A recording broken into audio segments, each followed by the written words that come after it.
first stepped foot on Miyajima some years ago, I only had half a day to spend on the island. That brief encounter was enough to compel me to return, this time to explore the island at a more leisurely pace. Miyajima, with its iconic floating torii gate and cheeky but adorable deer, is an island that offers a profound sense of peace and a deep connection to Japan's spiritual heritage. My name is Mizhelle. You're watching Tokyo Past 3. This is Miyajima.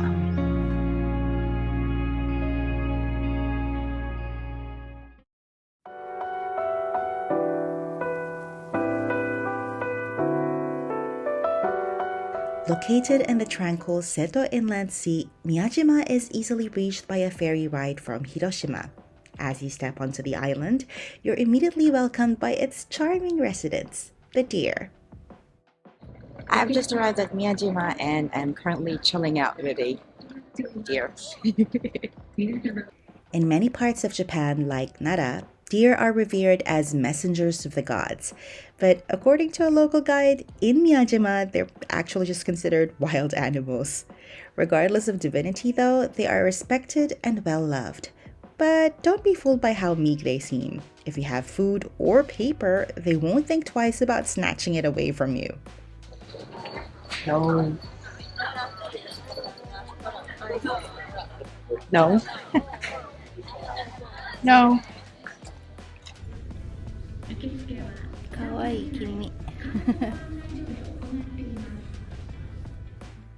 Miyajima is known as one of the 3 most scenic views in Japan, particularly for the seemingly floating torii gate of Itsukushima Shrine.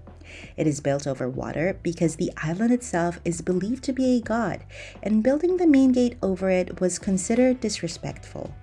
Traditionally, pilgrims also had to pass through this gate using a boat. Today, it's not required because there's a quote-unquote side gate on the island, but you can still get on a cozy sightseeing boat to pay respects and see the gate up close.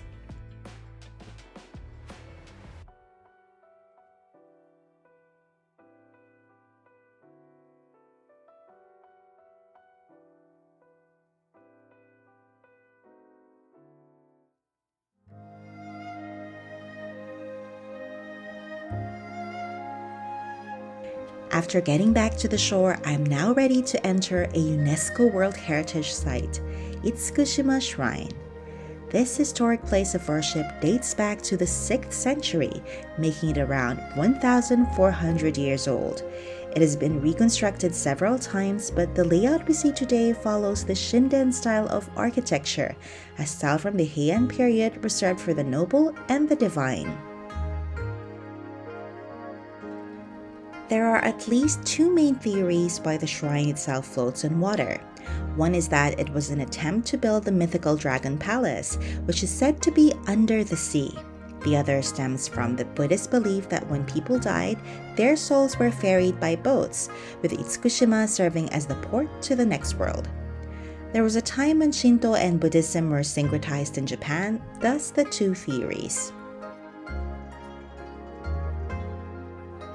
Because the island is considered to be divine, for a certain period, deaths and births were considered unclean and thus prohibited on the island. Modern times has allowed for more flexibility, of course, but to this day, neither graves nor birthing facilities can be seen on the island.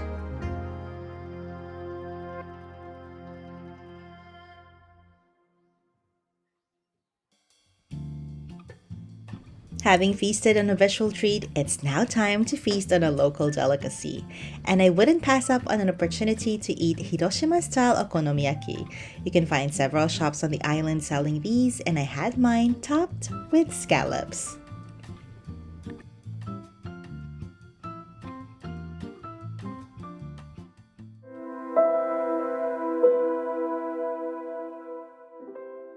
Time to visit another spiritual treasure in Miyajima, Daishoin. Nestled at the foot of Mount Misen, this temple complex has welcomed pilgrims for over 1,000 years.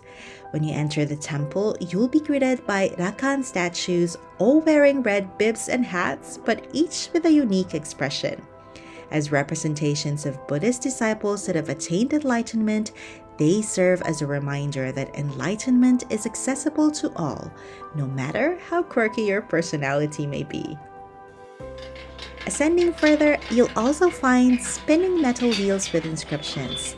They say that by spinning them, you reap the same benefits as reading one volume of the Heart Sutra. The most striking part of Daishoin for me, however, is the dimly lit Senjokaku. It's a cave that houses 88 Buddhist icons from the temples of the Shikoku pilgrimage. There's a solemn atmosphere here that just makes you hold your breath as you pay your respects.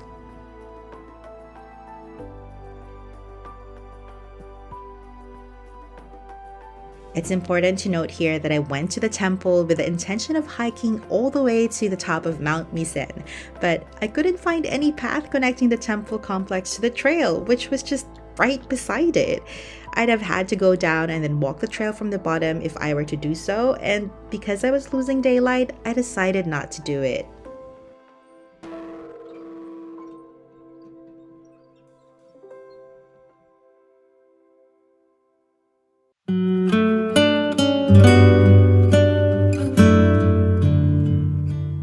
Before going to my hotel, I stopped by Senjokaku Pavilion, or Hall of 1,000 Tatami Mats. Initiated by Toyotomi Hideyoshi in the 16th century, this expansive hall was meant to pray for fallen soldiers, but he died before it could ever get finished. Despite, or perhaps because of its incomplete state, Senjokaku offers a serene spot for reflection as you take in sweeping views of the island. Just don't be clumsy like me. This is the hotel I'm staying at for the night. Miyajima Grand Hotel Arimoto has a plan that caters to solo travelers, where you can enjoy a comfortable room and a bento dinner of another Hiroshima local specialty, anagomeshi. That's kongor eel on a bed of rice.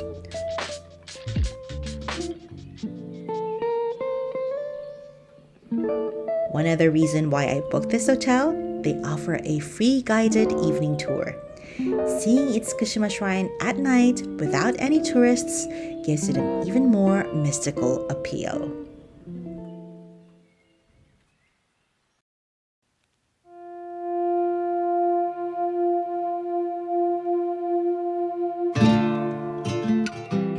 It's a new day and it's time to wake up early. Why so? Before sunrise is usually when the tide recedes, and you can walk up to Itsukushima Shrine's Torii Gate and see it up close.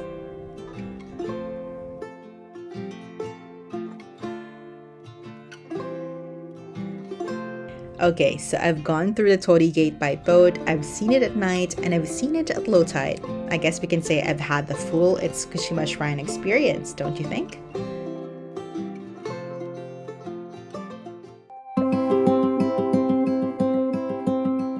Now it's time to get to where I couldn't yesterday, Mount Misen. This time, I'm skipping the hike and getting to the top by ropeway. Or so I thought. When you get off the ropeway, there's actually still a lot of walking to do.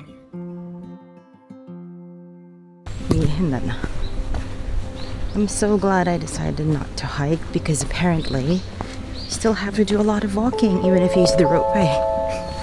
There are notable stops along the way like the Reikado Hall. It looked rather wispy to me, but they say that this flame right here has not died for 1,200 years. Am I only dreaming? Or is this... But okay, let's stop there before I get any copyright issues.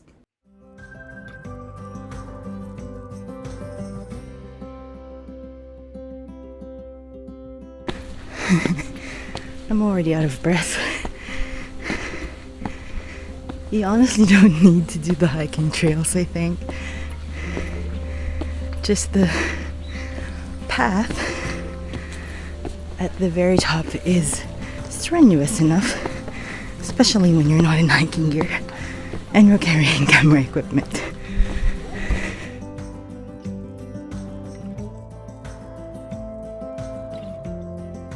Finally, after sweating buckets, I reached the summit.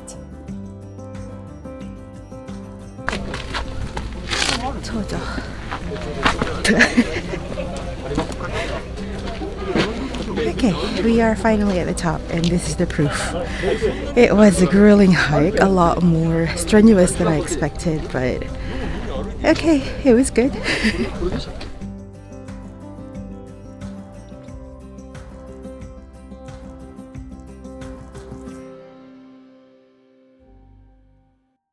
After all that, it's only fitting that I fuel up with more food. Perfect time to go to Omotesando shopping street for some delicious street food.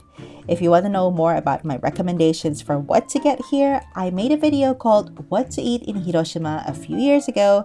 Go check that out after you're done with this video.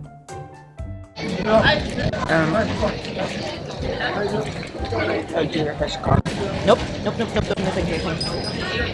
Hang on. Heavily inspecting my bag. Goodbye. And here is the part of the journey where I faced a conundrum. Originally, I wanted to spend the afternoon going to the other side of the island to see remnants of military batteries. But as much as I love ruins and relics, there is one thing that I just can't help but be drawn to.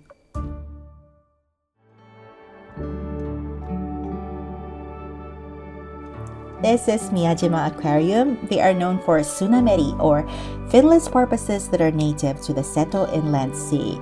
They also have plenty of interesting exhibits, but what I'm really here for is the opportunity to touch seals. If you've watched my other videos, you probably know by now that I just can't get enough of them.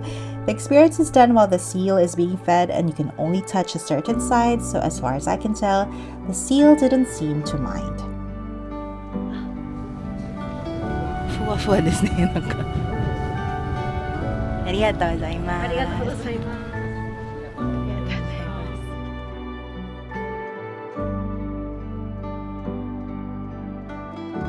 And that concludes my journey to Miyajima. I'm really glad I got to explore the island at a more leisurely pace this time around. I still have yet to explore the other side of the island that people barely see, but I'll save that for another time. For now, this has been Mizhelle for Tokyo Past 3. I know some parts of this video are a bit unhinged, but I hope you enjoyed watching. I'll see you in the next video. Bye!